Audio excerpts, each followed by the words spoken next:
नमस्कार, जय जगन्नाथ। आसंता एप्रिल 1 तारिख दिन आश्वस्ति फाउंडेशन तरफ एक विशाल रक्तदान शिविर अनुष्ठित होगा जाऊँचे। एप्रिल 1 तारिख दिन मुझे से रक्तदान शिविर रे रक्तदान करने जाऊँगी। आपण मानकु मु अनुरोध करुच्ची से रक्तदान शिविर को आसंतु, रक्तदान करंतु, जनक जीवन रक्षा करंतु।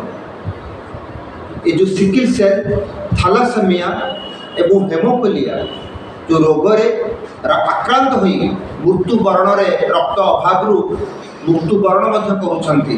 आपण माने आसंतु ए रक्तदान शिविर रे रक्तदान करके जीवन रक्षा करंतु। एतिकी अनुरोध करुच्ची। एप्रिल 1 तारिख दिन मन रखंतु।